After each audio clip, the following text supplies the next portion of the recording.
yes and how. But ho, ho, ho, who's got the last laugh now?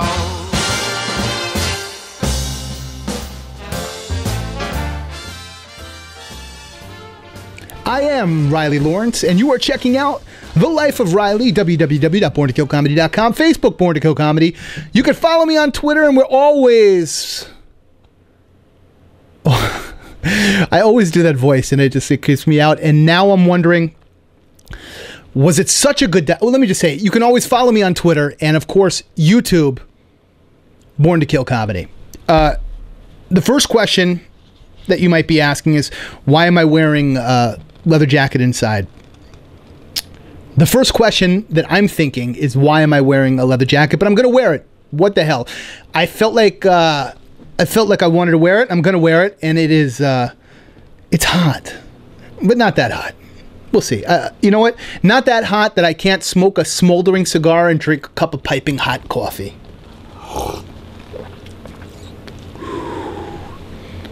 Maybe I should put on gloves. Welcome to the show. What was I going to do today? We could talk about a lot of things. Not we, I forgot. It's so hot. I brain farted. Well, I could do one of these. Not this one. This just says my Korean landlord. I have got a Korean landlord. I'll just tell you quickly. I've got a Korean landlord. He's driving me a little crazy. Comes upstairs, knocks on the door. It's like 8 o'clock this morning.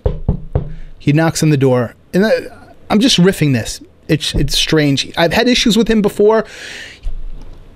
I think he's a hater because he knows I'm a comedian. They're haters. He doesn't like the fact that I'm not out working at 6 in the morning. He knocks on the door at 8, knowing I'm going to be asleep. And he says, hello? Hello? I could hear him from the bedroom yelling, hello? Oh, Mr. Kim, hold on. I throw some clothes on. I get over there. He goes, oh, Larry, right? Riley. I never liked Larry, right? In Asian, it's Larry, right? Larry, we have a big plumbing problem in the building. I said, okay, you have a plumbing problem, right? We have a big plumbing problem coming from your apartment. I said, it's not coming from my apartment, right? My plumbing seems to be working fine.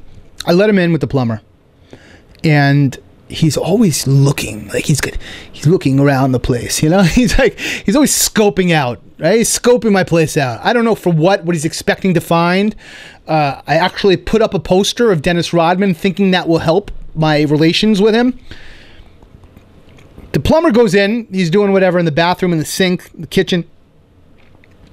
He scopes around, he goes, oh, I know you the cause of plumbing problem. I said, what? He goes, I know you the cause of a plumbing problem.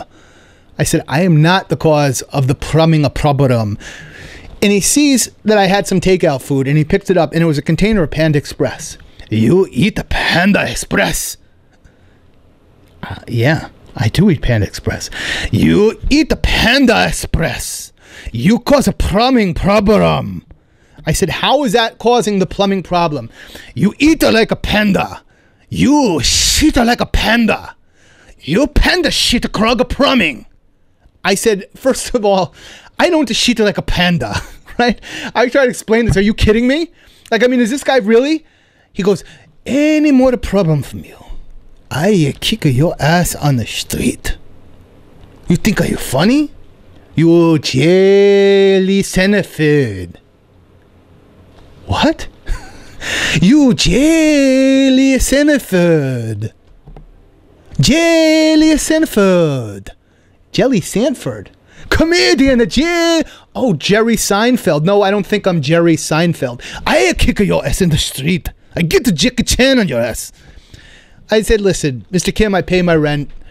I'm a quiet guy. I live here with my cat, Mr. Peepers. Are you going to kick us out? I throw you on a fucking street. I eat your mother, cat. Yeah, I shouldn't have done this, right? I knew I shouldn't have done that.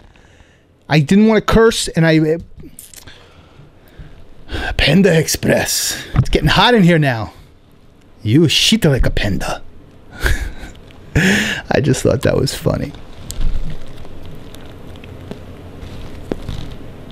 Maybe I could turn the heat up in here a little more.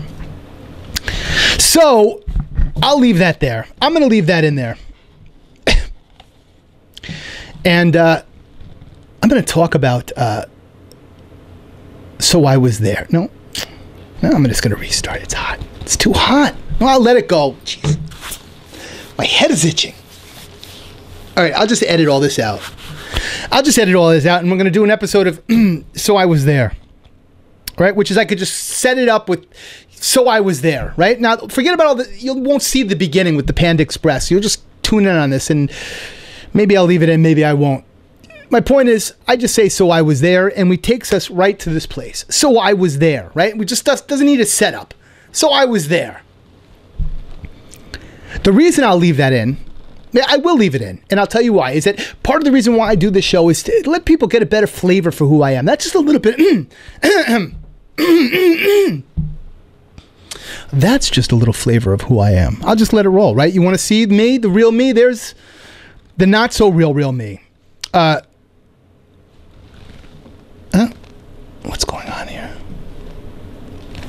Now this whole episode's in the toilet. Maybe this is the episode that's clogging the plumbing. Maybe it's my comedy. You know what, Mr. Kim? It's not Panda Express and Big Panda shit. It's my lousy comedy. It's my podcast that's clogging the plumbing. Your podcast that clog the plumbing. You think you are funny, man? You're not funny. Yeah, I know that, Mr. Kim. I'm working on it. You're not helping me. So I was there. World's worst mime. That's what's on the back of this card. World's worst mime. That's what I picked. There was a mime. I feel like I'm like a, what was his name? Martin Short. Jiminy Glick. Very, very low. There was a mime. What was it like to be miming on Hollywood Blvd? Was it tough being a mime? Which he's actually doing. Skippy Lowe, who I see all the time out here, who was a public access guy. Life imitating art. And now I'm imitating life, imitating art. So there was a mime that was on Hollywood Blvd. And I would see him up there before Hollywood Blvd became the raucous craziness that it is today. This was going back a couple of years. And as most people, the mime is annoying to me. Wherever they're miming, I'm not a fan of the mime. They antagonize me. I don't know why. Maybe once because I was a kid and I was walking like in front of the Met in New York and the mime got behind me and was making fun of me, and you turn around and you feel like you're being molested. But the mime that was up there didn't bother me particularly, except for my bad experience in the past. And I decided I was going to F with him. And it was in my mind one of the things I wanted to do, right? Not find a cure for cancer. I mean, I would like to, but it was more important on my list to go F with the mime on Hollywood Blvd. So one day I put on some white clothes. I found a black t-shirt. I cut the sleeves off. It kind of looked mime-ish. I went to the costume store and I bought some white grease paint. And I put on some white gloves and a beret. And I made a couple signs and I got some balloons. And up I went on a Sunday afternoon to Hollywood Blvd. In fact, I'll put some pictures up because I have some photos of that. I'll put them up here. And as you could see, my signs say I'm the world's worst mime. I wasn't trying to be a good mime or a funny mime. I was the world's worst mime. And I saw the Hollywood Blvd mime, and he was miming his mimery, and there was a crowd of people. And I kind of mimed myself next to him. If you could imagine him being here, right? So I mimed next to him, and he looked for a second. Yep, here comes a mime. But he is the mime. And I put my chair down, and I put my stuff that I brought with me, and he's looking at me, and I'm looking at him, and I start to put up my mime wall.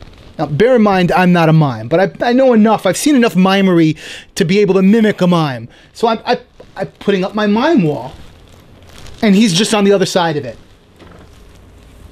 And he's looking at me like, what the F is going on here? So I get my mime walls up, right? And he's looking, and the people that are watching him, his crowd, are now watching me. And then I take out my yard of rope, not my yard, what is it? My yarn of rope, right? I take out my rope, my imaginary mime rope, and I fashion it into a giant lasso, and I start to lasso. And I throw it around his crowd, and I get them. And his crowd now thinks this is part of the show, and goes from his area, which is right next to mine, over to my area. And he just is he's dumbfounded, right? So then I'm looking at the crowd and I start to do my mime shenanigans, right? I'm doing the wall. I'm getting pulled by the rope. And he leans over and he goes, "What the are you doing?" And he's upset. And I go, and he goes, "What the?" I go, and people are laughing, right? And I think this is the funniest thing. He gets steamed up and he moves down. And I look at the crowd. So I take my stuff. I move it down a little bit closer to where he is. I lasso my giant box. I pull my box down there. And I'm miming next to him again. And he loses his mind. I'm trying to make a living here, blah, blah, blah. What can you do? And it's just so funny. I've never heard a mime speak before. And I'm just going.